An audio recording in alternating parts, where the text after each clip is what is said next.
This is day 15. ನನ್ನ roommate ನನ್ನ ಜೊತೆಗಿಲ್ಲ ಇವತ್ತು. ನೀರು ತರಕ್ಕೆ ಬಂದು 2 ಮಿನಿಟ್ ನಾನೇ ತಗೊಂಡಿದ್ದೀನಿ, ನೀರಿಲ್ಲ. ಸೊ ನೀರು ತಗೊಂಡು ಹೋಗ್ಬೇಕು. ಒಬ್ಬನೇ ಬಂದಿದ್ದೀನಿ ಇವತ್ತು. ನಮ್ಮ ಇನ್ನೊಬ್ಬರು ರೂಮ್ಮೇಟು ಅವರು ತಗೊಬಂದವ್ರೆ, ಅದಕ್ಕೆ ಅವ್ರು ಬರಲಿಲ್ಲ ನನ್ನ ಜೊತೆ. ನೆನ್ನೆನೇ ಅವ್ರು ತಗೊಬಂದರು. ನಾನೇ ನೆನ್ನೆ ನಂಗೆ ಐತೆ ನೀವು ಹೋಗಿ ಬನ್ನಿ ಅಂತ ಅಂದ್ಬಿಟ್ಟೆ. ಇವಾಗ ನೋಡ್ತೀನಿ ನೀರಿಲ್ಲ ಅಲ್ಲಿ. ಅದಕ್ಕೆ ನಾನು ಒಬ್ಬನೇ ಬಂದೆ. ಬಾವಿಲೋಗಿ ನೀರು ತರೋದ ಅಂದ್ಬಿಟ್ಟು 2 ಬಿಂದಿಗೆನೂ ಎತ್ಕೊಂಡು ಹೋಗ್ಬೇಕು. ಅದೇ ಇವಾಗ ಟೆನ್ಷನ್ ಐತೈತೆ. 1 ಬಿಂದಿಗೆ ಇಲ್ಲಿಂದ ಎತ್ಕೊಂಡು ಹೋಗೋಕ್ಕೆ ಹೆವಿ ಹಿಂಸೆ, ಇದರಲ್ಲಿ 2 ಬಿಂದಿಗೆ ಬೇರೆ. ಆದರೂ ಡೇ 15 ಸ್ಟಾರ್ಟ್ಸ್ ವಿತ್ ಇಟ್. ಏನೂ ಮಾಡೋಕ್ಕಾಗಲ್ಲ, ತಗೊಂಡು ಹೋಗೋಣ. ಪರವಾಗಿಲ್ಲ, ನೀರು ಜಾಸ್ತಿ ಕಮ್ಮಿ ಇದ್ದಿದ್ದಕ್ಕಿಂತ ಇವಾಗ ಜಾಸ್ತಿ ಬಂದೈತೆ. ಓಕೆ, ನೀರು ಎತ್ಕೊಂಡು ಹೋಗಿ ಅಲ್ಲಿ ಮಾಡ್ತೀನಿ.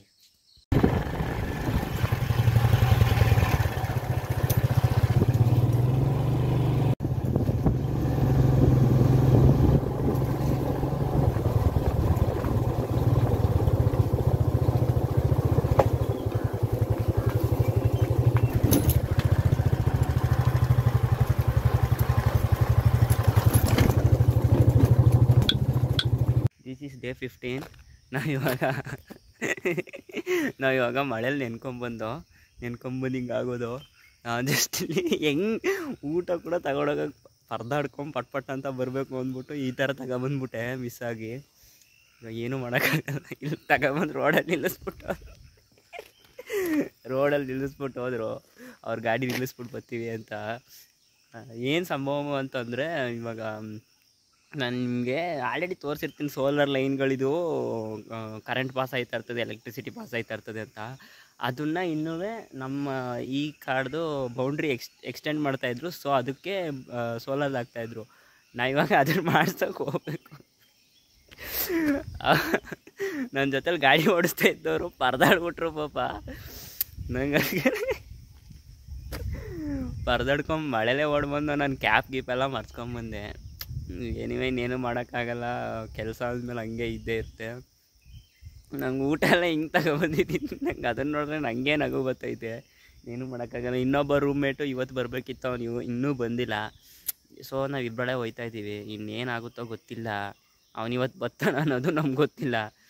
ನೋಡಬೇಕು, ನೋಡಿ ಏನೋ ಒಂದು ಮಾಡೋಕ್ಕಾಯ್ತದೆ. ನಾನು ಹೋಗಿ ಕಂಟಿನ್ಯೂ ಮಾಡ್ತೀನಿ. ಇವಾಗ ನಾವು ಬರಬೇಕಾಗಿದ್ದ ಜಾಗಕ್ಕೆ ಬಂದು ಸೀರಿಯಸ್ಲಿ ಮನೆ ನೋಡ್ತಾಯಿದ್ರೆ ಸೈಕಾಗಿ ಕಟ್ಟವ್ರೆ. ಅದು ಇಂಥ ಪ್ಲೇಸಲ್ಲಿ ಒಂದು ಬಂದಿದ್ದು ಈ ಗಾಡಿಲೇ ನಾವು ಬಂದಿದ್ದು. ಇವಾಗ ನೋಡಿ, ಇವೆಲ್ಲ ಹೈಲೈಟ್ ಅಲ್ಲ ಈ ಮನೆ. ಸೀರಿಯಸ್ಲಿ ಮಸ್ತಾಗಿ ಕಟ್ಟವ್ರೆ. ಇಲ್ಲದ ಹೆಂಗೆ ಅಷ್ಟೊಂದು ಮೆಟೀರಿಯಲ್ಸ್ ಎಲ್ಲ ಸಾಗಿಸಿ ಇಷ್ಟೊಂದು ದೊಡ್ಡದಾಗಿ ಒಂದು ಮನೆ ಕಟ್ಟಿ, ಸೀರಿಯಸ್ಲಿ ಗೊತ್ತಿಲ್ಲ ಹೆಂಗೆ ಕಟ್ಸಿದ್ರು ಅಂತ. ಅಯ್ಯೋ, ಇನ್ನೂ ದೊಡ್ಡದಾಗೈತೆ ಕರ್ರಿ ಇದು, ತುಂಬ ದೊಡ್ಡದಾಗೈತೆ. ಅವ್ರು ಹೋಗಿ ಕೂತ್ಕೊಂಡ್ರು. ಸೊ ಇವಾಗ ನಾವು ಹೋಗಿ ಕೂತ್ಕೋತೀವಿ. ಇಲ್ಲಿ ಬರೀ ಕೆಲಸದವ್ರು ಮಾತ್ರ ಇದ್ದಾರೆ ಇವಾಗ. ಸೊ ಇವಾಗ ನಾವು ಅವ್ರನ್ನ ಎಲ್ಲಿ ಏನು ಎತ್ತ ಅಂತ ನನಗೂ ಗೊತ್ತಿಲ್ಲ. ನಾನು ಹೋಗ್ಬಿಟ್ಟು ನೋಡಿಕೊಂಡು ಹೋಗಿ ಕೂತ್ಕೋತೀನಿ. ಇನ್ನೇನು ಮಾಡೋಕ್ಕಾಗಲ್ಲ, ಅಷ್ಟೇ ಮಾಡಬೇಕು. ಎನಿವೇ ಮಾಡಿದ್ರೆ ಕಂಟಿನ್ಯೂ ಮಾಡ್ತೀನಿ. ಸೊ ನಾವಿವಾಗ ಬಂದಿದ್ದು ಇದಕ್ಕೋಸ್ಕರನೇ, ತೋರಿಸ್ತೀನಿ ಏನು ಅಂತ. ನಾವು ಇದನ್ನು ಇಲ್ಲಿದೆ ನೋಡಿ, ಇದೇ ಸೋಲಾರ್ ಲೈನ್ಗೆ ಬಾಟಮ್ ಅಂತಾರೆ. ಇದಕ್ಕೆ ಇವಾಗ ಗಾರೆ ಹಾಕಿ ಒಂದು ಪ್ಲಾಸ್ಟಿಕ್ದೊಂದು ಬರುತ್ತೆ, ಅದು ತೋರಿಸ್ತೀನಿ ಆಮೇಲಿಂದ. ಅದನ್ನು ಹಾಕಿ ಅಂದರೆ ಕೆಳಗಡೆ ಅರ್ಥೊಡಿದೇ ಇರೋ ಥರ ಮಾಡಬೇಕು. ಸೊ ಇವಾಗ ಇಲ್ಲಿಗೆ ಬಂದಿರೋದು, ಅದನ್ನು ಮಾಡೋಕ್ಕೆ ಇಲ್ಲಿಗೆ ಬಂದಿರೋದು. ಇವಾಗ ಅದನ್ನು ಮಾಡೋಕ್ಕೆ ಇವ್ರನ್ನೆಲ್ಲ ಕರ್ಕೊಬಂದಿರೋದು. ಇವರು ಅದರಲ್ಲಿ ಎಕ್ಸ್ಪರ್ಟ್ಸು. ನಾವು ನಮ್ಮದೇನು ಕೆಲಸ ಇಲ್ವಂತೆ, ನಾವು ಜಸ್ಟು ನೋಡ್ಕೋಬೇಕು ಯಾವ ಥರ ಮಾಡ್ತಾರೆ, ಇಲ್ಲಿ ತನಕ ಮಾಡ್ತಾರೆ ಅನ್ನೋದನ್ನ ನೋಡ್ಕೊಂಡ್ರೆ ಮುಗೀತು. ಸೊ ಅವರು ಕೆಲಸ ಸ್ಟಾರ್ಟ್ ಮಾಡಿದಾಗ ವಾಪಸ್ ಇದು ಮಾಡ್ತೀನಿ. ಅಲ್ಲಿ ಕಾಣ್ತಾ ಇರೋದು ಇದು ಹಳೆ, ಅದು ಬಂದ್ಬಿಟ್ಟು ಹಳೆ ಫೆನ್ಸು. ಇವಾಗ ನಾವು ಹಾಕ್ತಾ ಇರೋದು ಹೊಸ ಫೆನ್ಸು. ಅವರೆಲ್ಲ ಅಲ್ಲಿ ಕೂತಿದ್ದಾರೆ. ಅವ್ರು ಇನ್ನೂ ಅಲ್ಲಿ ಕೂತ್ಕೊಂಡು ಅವ್ರದ್ದು ಇವಾಗ ಕೆಲಸ ಮುಗೀತು, ಒತ್ತು ಕೊಟ್ಟಿದ್ದು ಅಷ್ಟೇ. ಇವಾಗ ಅಲ್ಲಿ ನಡ್ಕೊಂಡು ಹೋಗ್ತಿದ್ದಾರೆ, ಕಾಣ್ತಿದ್ದಾರ? ಅಲ್ಲಿ ನಡ್ಕೊಂಡು ಹೋಗ್ತಿದ್ದಾರೆ. ಅವ್ರು ಇವಾಗ ಎಲ್ಲನೂ ಈಗ ಬಾಟಮ್ ಹಾಕಿ ಕೊಟ್ಬಿಟ್ರೆ ಕಂಬ ನಿಲ್ಲಿಸ್ಬಿಡ್ತಾರೆ. ಅವರು ಕಂಬ ನಿಲ್ಲಿಸ್ತಾರೆ, ಜಸ್ಟ್ ಅವ್ರು ಬಾಟಮ್ ಹಾಕ್ಕೊಳ್ಬೇಕು. ಇದು ನಾನು ಇದು ಹಳೆ ಫೆನ್ಸು, ಮೊದಲಿದ್ದಿದ್ದು ಫೆನ್ಸು. ಇವಾಗ ಅದ್ರ ಬದಲು ಇವಾಗ ಈ ಥರ ಮುರಿದಾಕಿರಲ್ಲ, ಅದಕ್ಕೋಸ್ಕರ ಇವಾಗ ಹೊಸ ಫೆನ್ಸ್ ಹಾಕ್ಸ್ತಾ ಇರೋದು. ಅದು ಇವಾಗ 28 ಬಾಟಮ್ ಇವತ್ತು ಹಾಕಬೇಕು, ಅದೇ ಲಾಸ್ಟು. ಹಾಕಿದ್ರೆ ಮುಗೀತು. ಬಟ್ ಇವತ್ತೇ ಇವರು ಎಲ್ಲನೂ ಕಂಪ್ಲೀಟ್ ಮಾಡ್ತೀವಿ ಅಂತಿದ್ದಾರೆ. ಇನ್ನು ಕಂಪ್ಲೀಟ್ ಮಾಡ್ತಾರಾ ಮಾಡಲ್ವ ಗೊತ್ತಿಲ್ಲ, ನೋಡ್ಬೇಕು ಇವಾಗ.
ಅವ್ರು ಮಾಡಿದ್ರಲ್ಲ ಅದೇ ಬಾಟಮ್ ಪೇಂಟ್ ಅಂತ, ಆ ಥರನೇ ಎಲ್ಲನೂ ಮಾಡಬೇಕು. ಇನ್ನೂ ಇದ್ದಾವೆ, ಇನ್ನೂ ಒಂದು 20 ಇದ್ದಾವೆ. ಆ 20 ಇವತ್ತೇ ಆಗುತ್ತೆ ಅಂತ ಅವ್ರು ಹೇಳಿದ್ದಾರೆ. ಇವತ್ತೇ ಅದನ್ನ ಮಾಡ್ಬಿಟ್ಟು ಹೋಗ್ಬೇಕು. ಅಂದರೆ ಅಲ್ಲೊಂದಿದೆ, ಇನ್ನು ಮುಂದೆ ಅಲ್ಲಿ ಹೋಯ್ತಿದ್ದಾರೆ. ಕರೆಕ್ಟಾಗೈತಾ ಏನು ಅಂತ ನೋಡ್ಕೊಂಡು ಬರೋಕೆ ಹೋಯ್ತವ್ರೆ. ಇಲ್ಲಿ ಈ ಬಾಟಮ್ ಪೇಂಟ್ ಮುಗೀತು, ಇನ್ನು ಮುಂದೆ ಒಂದು ಐತೆ. ಇನ್ನು ಅದೇ ಥರನೇ ಎಲ್ಲನೂ ಮಾಡೋದು. ಸೊ ಇನ್ನೇನು ಇಂಟ್ರೆಸ್ಟಿಂಗಾಗಿ ಮಾಡಿದ್ರೆ ಮಾಡ್ತೀನಿ, ಇಲ್ಲಾಂತಂದರೆ ಎಂಡ್ದೊಂದು ಮಾಡ್ಬಿಟ್ಟು ಮಡುತ್ತೀನಿ ಅಷ್ಟೇ. ಕೆಲಸ ಎಲ್ಲ ಮುಗೀತು. ಅವರು ಅಲ್ಲಿ ಸೊಪ್ಪು ಕೀಳ್ತಿದ್ದಾರೆ. ನಾವು ಕೆಲಸ ಎಲ್ಲ ಮುಗೀತು. ಇದು ಇವಾಗ ಎಂಡ್ ವೀಡಿಯೋ ಅಷ್ಟೇ. ಏನಕ್ಕೆ ಅಂತಂದರೆ ಇದು ಫ್ರಂಟಿಂದ ತೋರಿಸ್ತೀನಿ. ಕೆಳಗಡೆ 2 ತೆಂಗಿನ ಮರದ ಹಾಕವ್ರೆ, ಮಿಕ್ಕಿದ್ದೆಲ್ಲ ಫುಲ್ಲು ಬಿದಿರಲ್ಲಿ ಈ ಥರ ಕಟ್ಟವ್ರೆ. ಬ್ರಿಡ್ಜು, ಈ ಥರ ಬ್ರಿಡ್ಜು ಇಲ್ಲಿಗೆ ಹೋಗೋಕ್ಕೆ. ಇವಾಗ ತೋರಿಸ್ತೀನಿ. ಈ ಥರ ನಡೆಯೋಕ್ಕೆ ಚೆನ್ನಾಗೇ ಇತ್ತು, ಏನು ಗಾಬರಿ ಪಡೋ ಅಂಥದ್ದು ಏನೂ ಇರಲಿಲ್ಲ. ಅಲ್ಲಿ ಬಿಡ್ತೀವಿ ಅಂತ ಸ್ಟಿಫಾಗಿತ್ತು. ಸೊ ಅದನ್ನು ವೀಡಿಯೋ ಮಾಡೋಣ ಅಂದ್ಕೊಂಡೆ. ಇಷ್ಟೇ ಮುಗೀತು, ಇವತ್ತಿನ ಕೆಲಸ ಮುಗೀತು. ಸೊ ಇವಾಗ ನಾವು ರಿಟರ್ನ್ ಆಯ್ತಾಯಿದ್ದೀವಿ. ಇನ್ನು ಹೋಗೋದಷ್ಟೇ. ಕ್ಯಾಂಪ್ಗೆ ಹೋಗಿ ನೆಮ್ಮದಿಯಿಂದ ಊಟ ಮಾಡಿ ಮಲ್ಕೊಳ್ಳೋದಷ್ಟೇ. Anyway, this is day 15 vlog. ಇನ್ನು ರೂಮ್ ಹತ್ರ ಹೋದರೆ ಏನಾದ್ರು ಇರ್ತದೋ ಇರೋಲ್ವೋ ಗೊತ್ತಿಲ್ಲ. ಅಂದರೆ ವೀಡಿಯೋ ಮಾಡೋಕ್ಕೆ ಏನೂ ಇರೋಲ್ಲ. ಇಷ್ಟೇ, ವೀಡಿಯೋ ಎಂಡ್ ಮಾಡ್ಕೊತೀನಿ. ಬಾಯ್. ಇವಾಗ ಬಂದೆ, ನಂಗೆ ಸೀರಿಯಸ್ಲಿ ಇದು ಗೊತ್ತಿರಲಿಲ್ಲ. ಫ್ರಂಟಿಂದನೇ ತೋರಿಸ್ತೀನಿ. ಇಲ್ಲಿ ಇದು ಕಾಫಿ ಗಿಡ ಅಂತೆ, ನನಗೆ ಗೊತ್ತಿಲ್ಲ. ಇದು ಕಾಫಿ ಗಿಡ ಅಂತೆ. ಕಾಫಿ ಗಿಡ ಬ್ರೀಡ್ ಮಾಡ್ತಾರೆ ನೋಡಿ. ಇದು ಮಾಮೂಲಿ ಇದ್ರದ್ದು ಅಡಿಕೆದು. ಇದು ಕಾಫಿ ಗಿಡ ಅಂತೆ. ನಂಗೆ ಸೀರಿಯಸ್ಲಿ ಕಾಫಿ ಗಿಡ ಹಿಂಗೆ ಇರ್ತದೆ ಅಂತ ಗೊತ್ತೇ ಇರಲಿಲ್ಲ. ಇವತ್ತೇ ಫಸ್ಟ್ ಟೈಮ್ ನೋಡ್ತಾ ಇರೋದು.